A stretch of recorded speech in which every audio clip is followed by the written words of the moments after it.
Hi again, folks. It's been a while since I've done a video, and guess it's time I come back out here and do one. It's a beautiful day here in New York City, which is where I'm located, and I'm sitting here out in Central Park just enjoying a beautiful day. I wish I could show you my surroundings, but well, let me see if I can show you a little bit. Sitting on some rocks here in Central Park. Take a look down there. That's the view in front of me right now. It's an absolutely beautiful day, probably in the low 70s somewhere. Okay, well, I'm back, and I'm back to discuss a topic I've touched on before, and I know it rubs some people wrong. Let me just try to hold this microphone nearby so I can make it a little bit easier. I wish I didn't have to keep shaking the phone, but I'll try to see if I can hold it as steady as possible. This topic that I'm revisiting, no, it's not the Hebrew Israelites this time. I've kind of like taken a break from them for a while. But it's a topic about the Dominicans, folks from the Dominican Republic. I've gotten beaten up about this topic before, speaking about them. I've been called a racist because of me discussing race relations in the Dominican Republic, at least with the Haitians, that is. You know, never really discussed race relations per se, but it was more or less Dominicans and Haitians and so forth. So I had people coming in basically telling me that I'm a racist. I got cursed out. You know, thankfully I have a friend on my Facebook page, Jairo, who enlightened me in a few things. And there were a few other people that enlightened me in a few things to give me a better understanding of the Dominican mindset when it comes to race. One of the things I learned, or I came to understand, is basically that I have to understand that it's unfair for me, a person living in the United States, even though I was not really born in one of the 50 states, but a person living in the United States with an understanding of race in this country. You know what? I'm really hoping this wind is not coming through and affecting the audio. Anyway, it's unfair for a person like me living in the United States to use the definition of race, or use the standards we use for race in this country and try to apply it on another country. You know, it's audacious for me to do something like that, to go ahead and say, well, in America, this is how we look at race and this is how we consider race. So that means that every other country in the world has to look at it the same way. This is one of the things I had to come to an understanding about when it came to the Dominicans. It's unfair for us to take the standard using the United States, where everything is basically black and white, and apply it to them. Another point someone made, which I thought was a very good point, they said that in the Dominican Republic, it's like the nationality comes first. Here in the United States, is are you black or are you white? You know? And then we worry about whether you're American or not. And of course, you know, we have this big conflict going on right now where the current administration is trying to give this impression that you're not really a full-blooded American if you're not white like them. You know, so if you're black, if you're brown, you might be an American, but not the kind of American that they respect as being an American. Well, I guess in the Dominican Republic, it's supposedly supposed to be the other way around, where it's basically, I'm Dominican. Okay, now after I've defined myself as a Dominican, I may be a brown Dominican, I may be a black Dominican, I may be a fair-skinned Dominican, but we're all Dominicans first. That's what was put over. So you get the impression that there's more harmony and more racial harmony in the Dominican Republic because they don't look at the color of the skin first. And that is the impression you're given. And so I came to a little bit of a better understanding of how race, if, you know, it's not that big of a deal, supposedly. At least that's the impression I was given, or what I was led to believe, that it's not that big of a deal like it is here in the United States, where everything seems to surround race. But then, a recent news story sort of brought me back to, is it really true that there's really no issues or colorism issues down there in the Dominican Republic? Now, I'm not saying, and no one told me that there wasn't, but the impression was we live in better harmony down here when it comes to the races or colors or whatever, the different hues of blackness, if I can say that, than what goes on in the United States.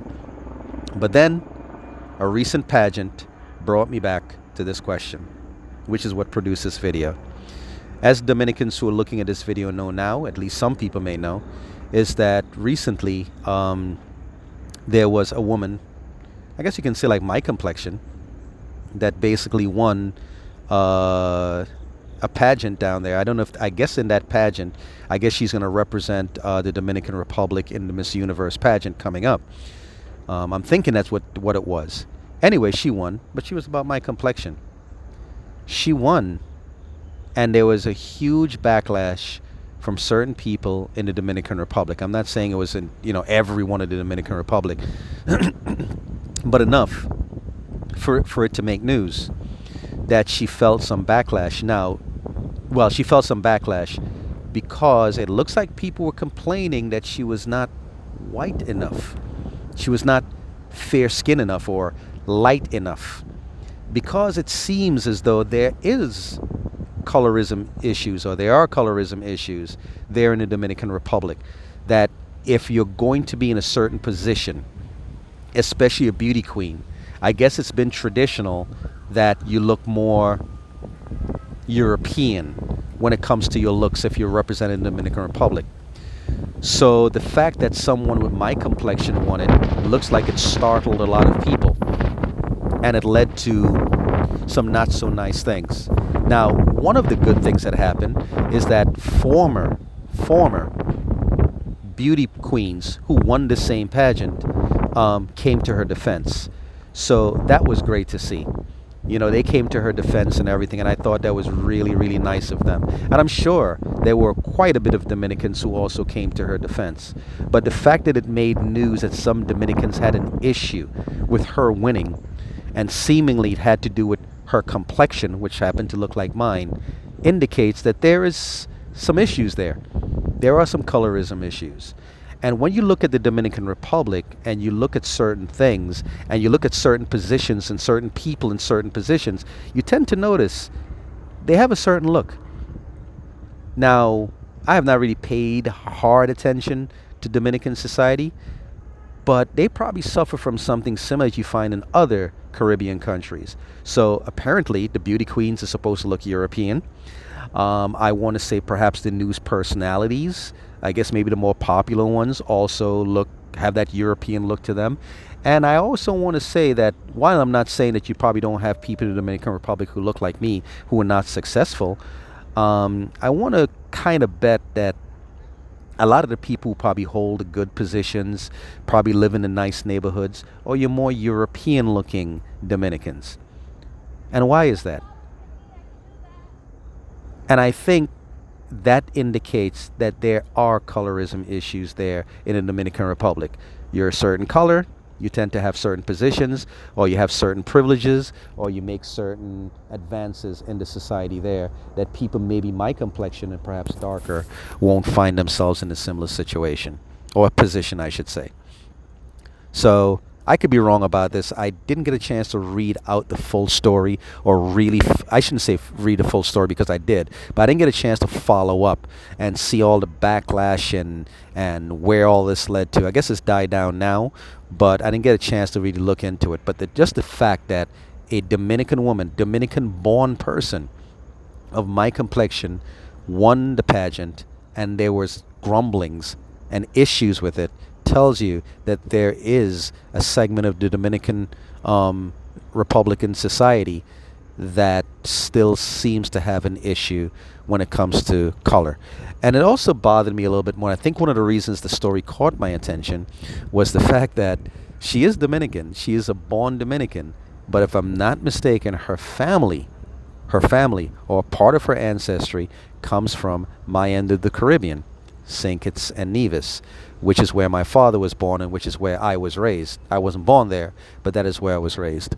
So it caught my attention because her story popped up on a St. Kitts Facebook page because of her ancestry.